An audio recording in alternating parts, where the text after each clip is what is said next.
Imagine waking up every single morning already tired, not just a little groggy, not just needing a cup of coffee, but genuinely, deeply exhausted before the day has even started. You slept 7, maybe 8 hours. You didn't run a marathon. You didn't work a night shift, but your body feels like it did. And the strangest part? Almost everyone around you feels exactly the same way. That's not normal. That's not just life being busy. Something is quietly happening to the human body. Something most people never stop long enough to notice. We live in an era that promises us everything. More convenience, more connection, more comfort than any generation before us.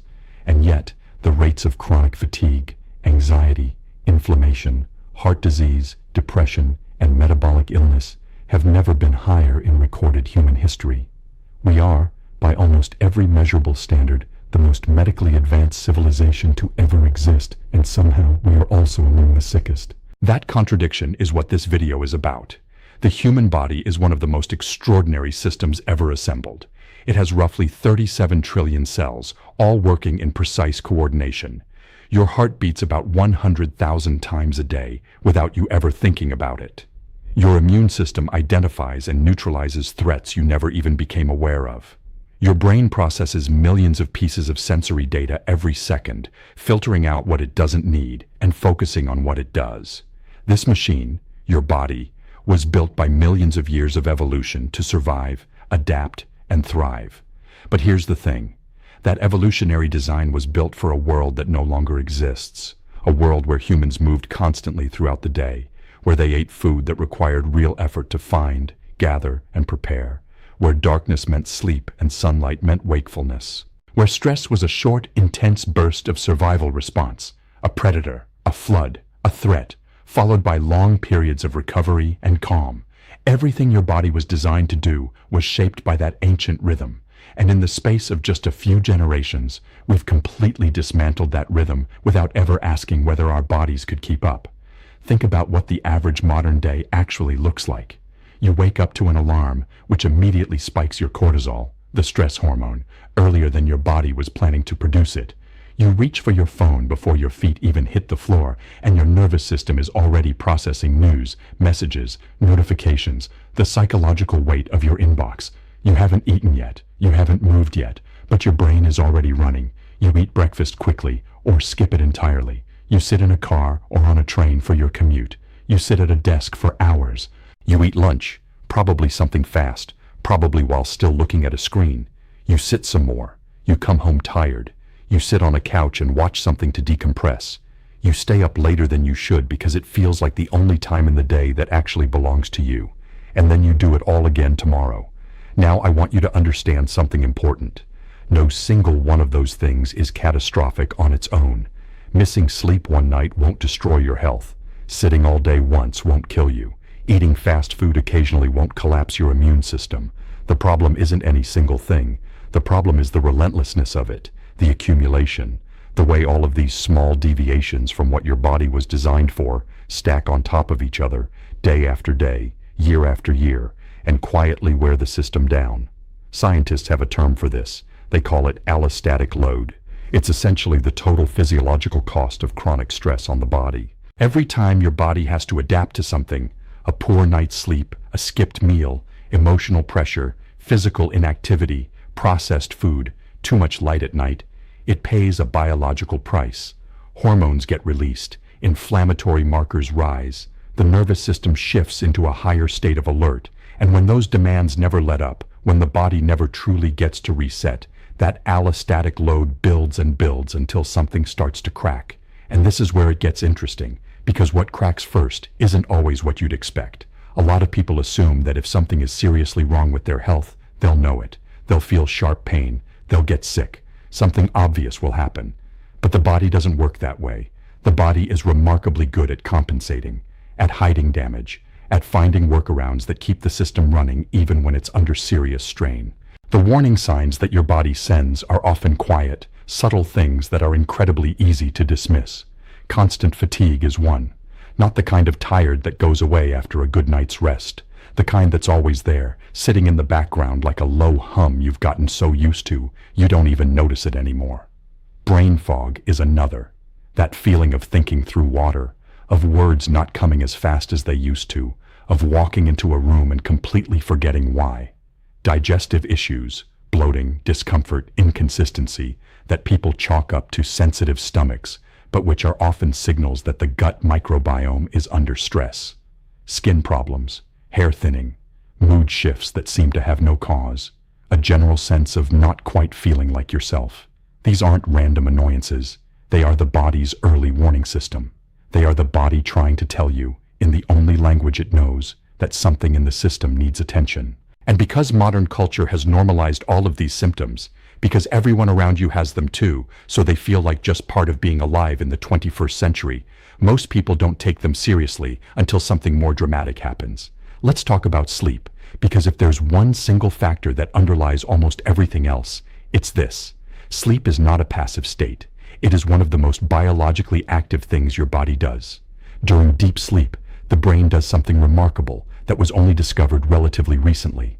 It activates what scientists call the glymphatic system, essentially a waste clearance network that flushes out toxic proteins and metabolic byproducts that accumulate during waking hours.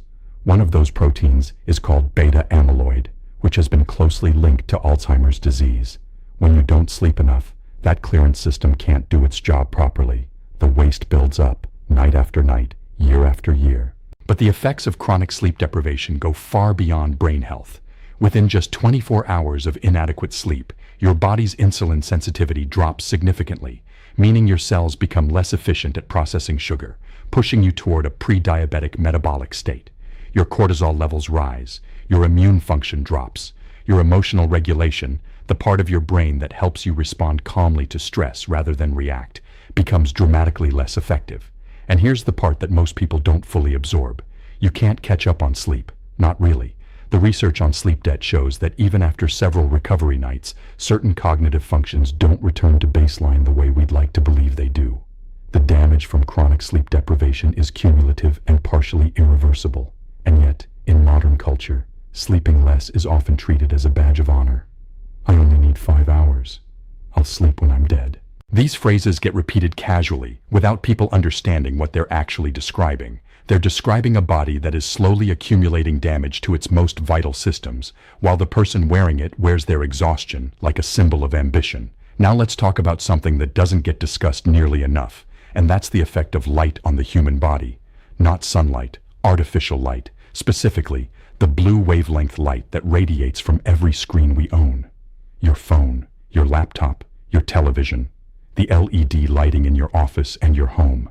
The human body has an internal clock, the circadian rhythm, that is primarily regulated by light. Specifically, it's regulated by the presence or absence of a hormone called melatonin, which your brain begins producing in response to darkness.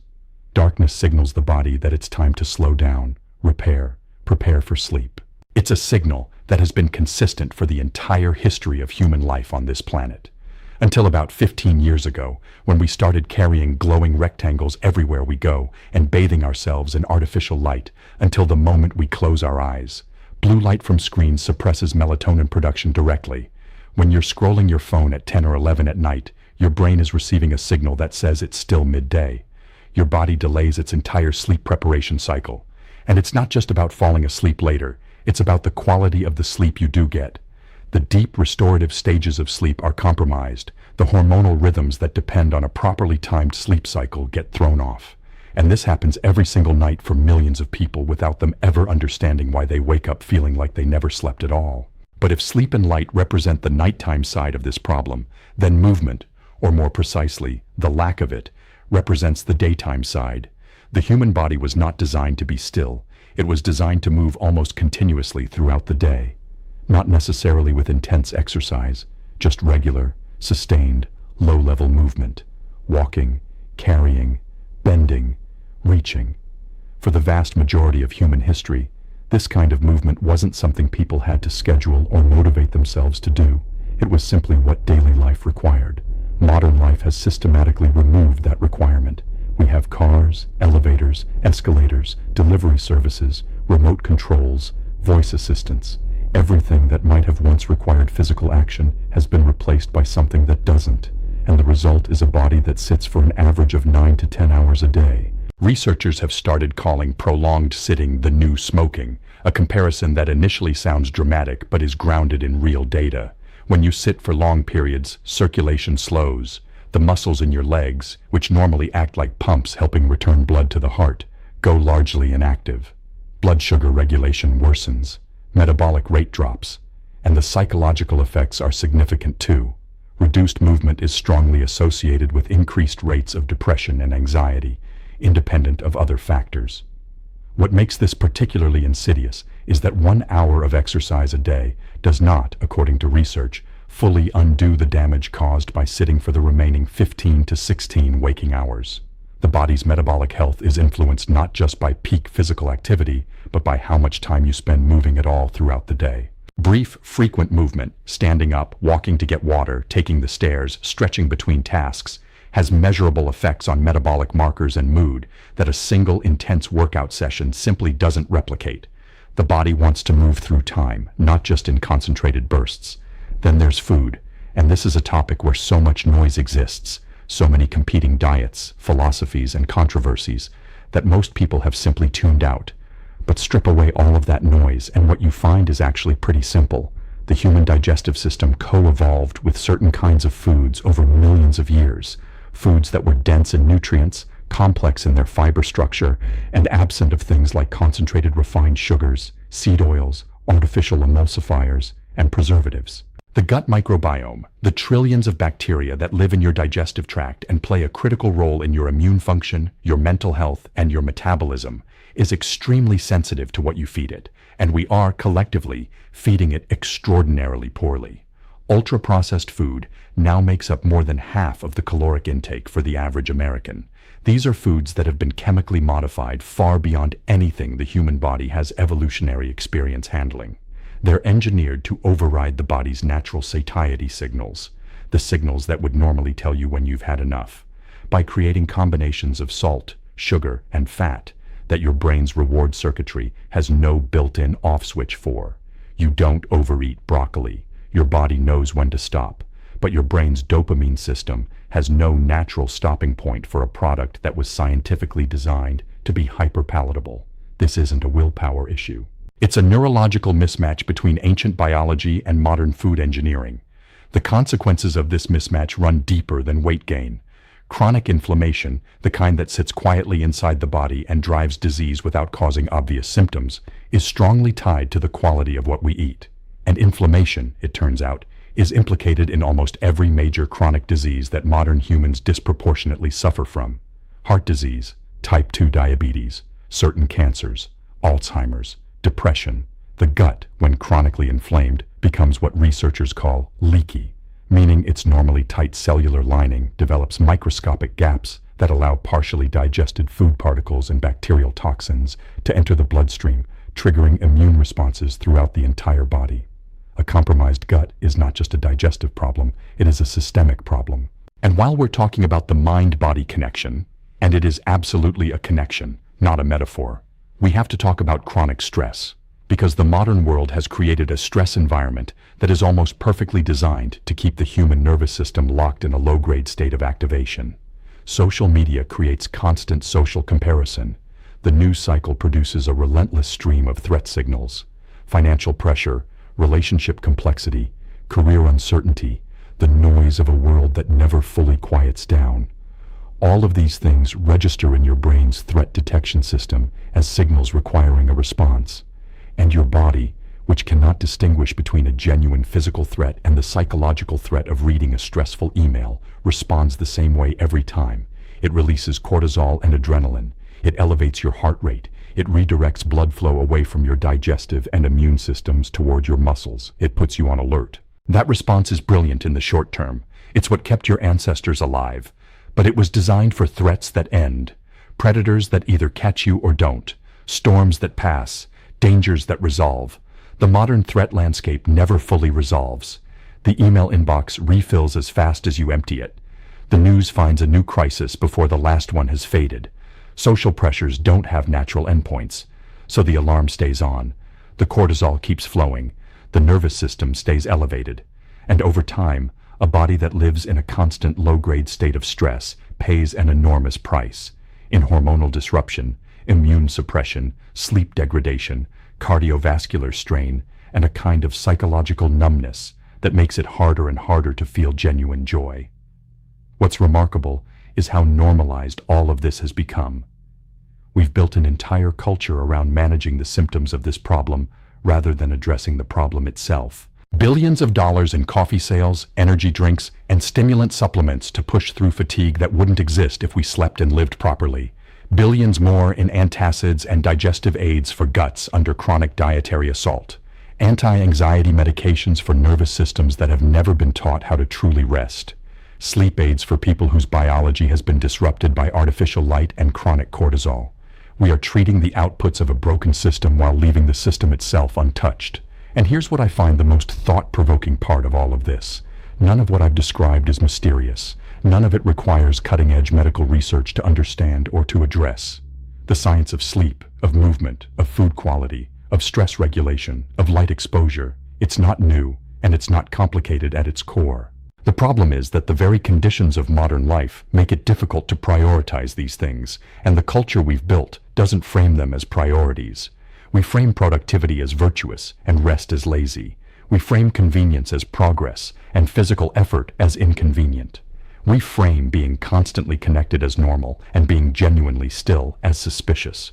We have built a world that is, in profound ways, working against the biological needs of the bodies that inhabit it. But here's why that matters, and why I want you to sit with this for a moment. Your body is not failing you. It is doing exactly what a biological system does when it is placed in a chronic mismatch with the conditions it was designed for. Every symptom, every signal, every quiet warning your body sends, the fatigue, the fog, the gut discomfort, the restless nights, the anxiety that has no obvious source, all of it is information. All of it is your body trying to communicate something that your culture has made it very easy to ignore. The extraordinary thing about the human body is that it wants to heal. Given the right conditions, genuine sleep, regular movement, real food, periods of actual calm, sunlight during the day and darkness at night, it will begin to repair itself with an eagerness and efficiency that is, honestly, humbling to contemplate. You don't have to do everything perfectly. You don't have to overhaul your entire life tomorrow. But you do have to start paying attention. You have to start listening to the signals your body has been sending you, the ones you've been dismissing, explaining away, or medicating around. And begin asking the question that modern life rarely encourages you to ask. What does my body actually need right now? Because the truth is, you are not separate from your biology. The life you lead every single day, when you sleep, when you move, what you eat, how you breathe, how much real stillness you allow yourself, that is not separate from your health. That is your health. And in a world that profits enormously from your inattention to that fact, the most radical thing you might do is simply pay attention. Your body has been speaking to you for a long time. The question has never been whether it was sending signals. The question is whether you're finally ready to listen.